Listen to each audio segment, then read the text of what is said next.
I am a huge fan of Usborne's illustrated stories. These are just 4 of the many books that they have that are illustrated. My favorite is this fairy tale one. It has lots of classic fairy tales in it, and I think the illustrations are absolutely gorgeous. And I find that these illustrated stories are actually really well written too. They have very rich language in them, very engaging words, great vocabulary and whatnot. And then here is the Greek myths. It's very similar to the illustrated fairy tales in terms of the styles of the pictures. And then these are the Grimm's fairy tales. And these ones, there's more fairy tales in here, but there's less illustrations in them. And then these Aesop stories also have more stories in them. And they're actually categorized by the different topic. And there's a lot more of them in here as well, so more text and less pictures.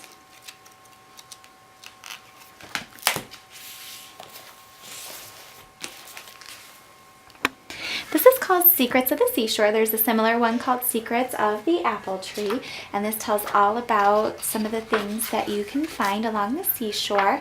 What's really neat is you read the book and you look at the picture, but then you shine a flashlight through the back of the page and more things start to appear in the picture. I'll give you another example right here.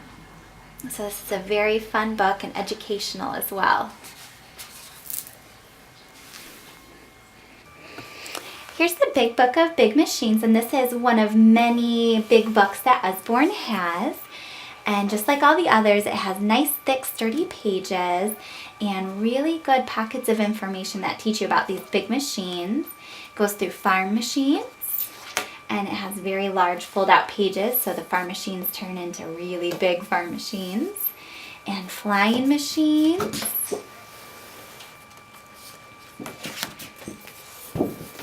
And road machines, and building site machines, and dockside machines. Here is a collection of some of Usborne's nonfiction books. I feel like Usborne has probably some of the best nonfiction books that I've ever seen. There is a great variety to them. This first book that I'm going to show you is actually one of their beginner nonfiction stories, and it's got a nice balance of information and text, but not too much to overwhelm the child. And at the end of the story, there are some websites to visit to get more information, and it is monitored by Usborne, so they are going to be safe links for your child to do more searching on the solar system or whatever they may be studying. The next group of nonfiction books that they have they're considered discovery nonfiction books, and these ones are for slightly older children. There are more, there's more information in the stories, there's more text, the kids can dig a little bit deeper in these. And then just like the beginner nonfiction book, it also has some quick links to find out more information on the given topic of your discovery book. And then Usborne also has some wonderful, wonderful encyclopedias. I don't know if you remember back in the day when you would do your research projects and you'd have to go to the library and look through encyclopedias, write things down in notes, and these days everything is done on the internet. But it's so important for kids to have these types of books in their house, and it's really neat because they can just flip through the books and kind of see what strikes their fancy and, you know, get some information about it. And on all these different topics, it also has some internet links, also monitored by Usborne, so you can go to this webpage and find out more information on whatever topic also interests you. And then this one is also neat, another science-based book. And what's neat about this is there are flaps everywhere that the kids will be able to move and open, and it'll give the kids more information about certain topics. So with all these different nonfiction books, there's actually quite a few different topics and whatnot that you can pick from. So there are a few of Usborne's nonfiction books. Usborne has a variety of 1001 Things to Find books, and this is the animals one. And I will let you take a peek at the inside so you have an idea of what they look like. So as you can see, very cute pictures, and along the sides it tells you what you're supposed to find and how many.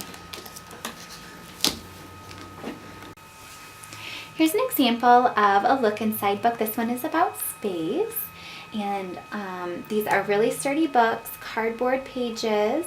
They have lots and lots of flaps in them, and they have information inside the flaps.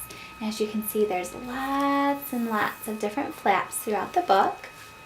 It also has some pages that fold out nice and big as well.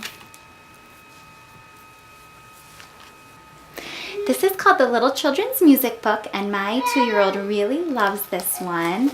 It goes through each of the instruments and it shows you what sound they make.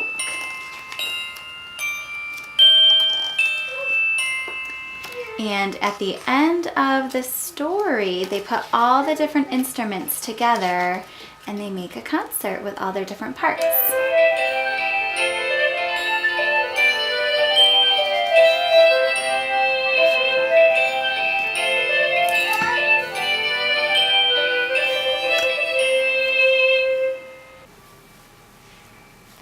Usborne has a wonderful collection of picture books for children. Here's one of them. This one's called Jonathan James and the What If Monster. And this is a very cute story about a little boy who's afraid to do things because he's thinking, you know, what if something bad happens? So that's kind of where the what if monster comes in. And by the end of the story, he starts thinking, well, what if something good happens when I try these things? So this is a very fun, neat, and encouraging book.